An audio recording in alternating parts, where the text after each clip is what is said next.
example. So I was in Dugan's like 2 weeks ago.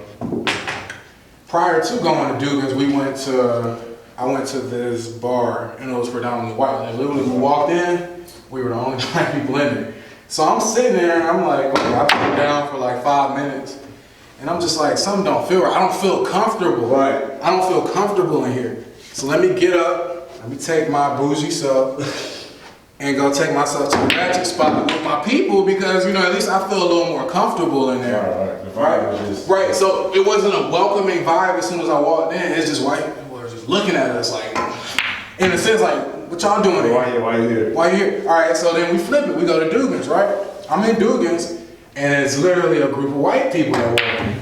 And so they feel the same way. They walk in and like, oh, I'm not comfortable in here. I bet. So as soon as they walk in, they take a peek around the whole place like, oh, it's nothing black people here. Right. They literally stand in there for 30 seconds and they turn right back around and walk out. But what's crazy is, let me tell you about our culture, how accepting we are. So a table of them saw. A lot of times. But yeah, go ahead. Okay, true, to a fault. A table of black women saw them like walk in and walk out. They literally ran outside. It was like, why y'all not coming in? Like, come on inside, come dance with us. Right. Literally, they brought them inside, started dancing with them. The whole place was live. It's just in our nature. It's just in our nature. That's our culture. Sure. I feel like they're not necessarily cultured in that aspect of like, you should be comfortable wherever you are. It's not much that separates us. I think there's a lot that separates us in today. I mean, in today's society. I mean, so much has happened where it's kind of like you can't erase slavery, right? Like, you can't erase the civil rights movement. Mm-hmm. Right? These are things that happened, and as far as civil rights movement, people like most people who's involved in it are still alive today. So you can't still erase. Yeah, like you can't erase that happening. Like so.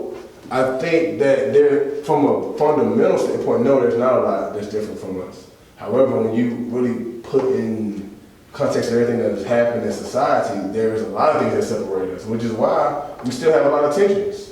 Amongst us. Amongst us as people, because I mean, there's a lot of things that separates us. What do you think the biggest thing that separates us? Finances. What separates who? Us as people. Like everybody? No. Us as like black and white. Black people. Oh, black people. I'm saying amongst ourselves. I'm talking about it in a sense. A lot of different things. Nowadays seem like to be the most talked about difference in sexuality. That seems to be like on the forefront of most discussions. Our experiences, our background, where we came from, type of household we came from. Now, I don't think there's a lot that separates us as a people in terms of when you talk about black people. I was talking about holistically speaking. Oh, as a human race. Yeah. There's not much that separates us, right? As a black people, no. But as a human race. As a human race, I think in today's world now it is. So, what would separate us as a human race besides, like I said, I think finances kind of separate us in a sense. People having the ability to be able to do certain things with their money that certain people not. Impoverished people take their money and they spend it as soon as they get it because they gotta, fill that impoverished need. But if you think about someone that is not necessarily well off, but in a sense middle class, they're gonna invest their money for the future because they have present on lockdown right now. Right. And they're thinking about like, okay, what am I gonna be doing a year from now? Or what position am I going to be in a year from now? I don't want to be in this position a year from now, so let me change my. Well, I can't draw a distinction with financial dependency or